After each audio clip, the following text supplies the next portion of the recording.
Diplomacy, जब राजनीतिक स्तर पर बातचीत खत्म हो जाती है, तब शिक्षाविदों पे, साहित्यकारों के, पत्रकारों की जो यात्राएं, जब वो चीजें बढ़ेंगी आगे, एक दूसरे को समझेंगे, एक दूसरे की जन भावनाओं को देखेंगे।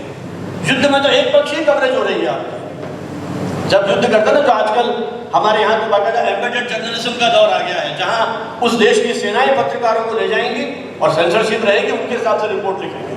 लेकिन जब उस देश में जाकर के आप संवाद करेंगे, मैंने मेरी वेबिनार सीरीज में पाकिस्तान के जर्नलिस्ट को बुलाया एक बार। शुरू में डर था कि कहीं ऐसी बात नहीं हो जाए कि मेरे लिए संकट हो जाए, बड़ी सहज बात हो रही थी कहीं कोई, और बाकायदा उन्होंने कहा कि आप लाहौर आइए, कराची आइए, हम आपका स्वागत करेंगे, हम हिंदुस्तान आएंगे। 2 साल पुरानी बात कर रहा हूँ आपसे। तो ये जो जन भावनाएं हैं, जन आक्रोश टूटा है, मैं उसको कम नहीं कर रहा हूँ, उनकी उस ग्रेविटी को, जिस तरह से मारा गया है, वो बहुत दुखद और निंदनीय घटना है।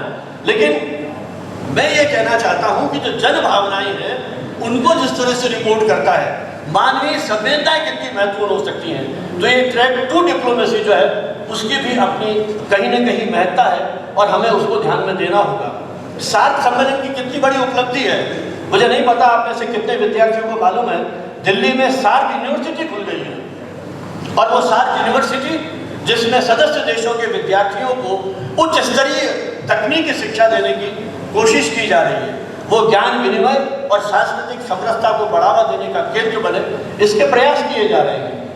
मेरी परसों ही बात होती डॉक्टर देव स्वरूप जी से, जो हमारे यहाँ आरयू के कुलपति रहे और अभी बाबा आमटे यूनिवर्सिटी के कुलपति हैं।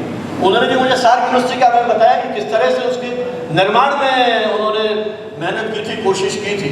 इसी तरह से 2006 से south Asia free trade area, उसकी शुरुआत की जाती है। एक भूकंप और बाढ़ और ये जब प्राकृतिक आपदाएं आती हैं, तो इस तरह का केंद्र बनाने की बात की गई, जिसमें सदस्य देश एक दूसरे का सहयोग कर सके, सांस्कृतिक आदान प्रदान की बात की गई।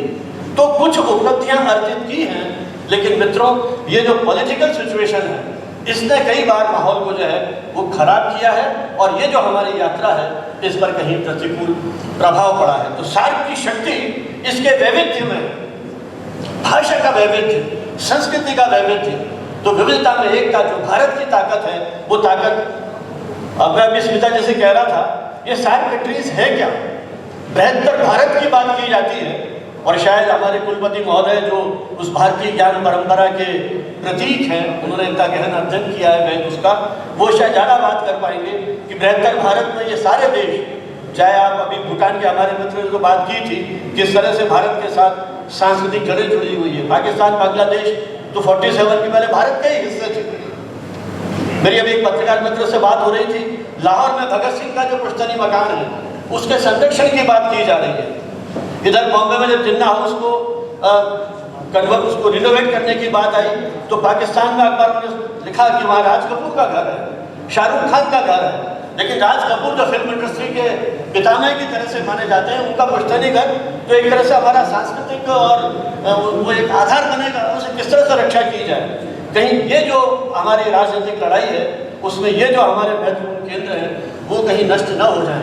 तो इसी तरह से जो पत्रकारिता की आप बात करते हैं, वहाँ मैं केवल 3-4 बातें कह के बात समाप्त करूँगा कि रिपोर्टिंग संवेदनशील तरीके से होनी चाहिए। जब 2 देशों के बीच तनाव बनता है, तब पत्रकार की जिम्मेदारी होती है कि भाषा, शब्दावली और प्रस्तुति में संयम बढ़ता जाए। उत्तेजक शीर्षक, एक तरफा विश्लेषण, भड़काऊ टिप्पणियां माहौल को और बिगाड़ सकती हैं। अभी स्मिता जी ने बात की फेक न्यूज की। जिस तरह से सोशल मीडिया का विस्फोट हुआ है, आज से कुछ वर्ष पहले तक हम कहते थे कि इस डिजिटल प्लेटफॉर्म ने सूचनाओं का लोकतांत्रिकरण किया है। आज दूर कोने में बैठा हुआ युवक युवती, जिसके पास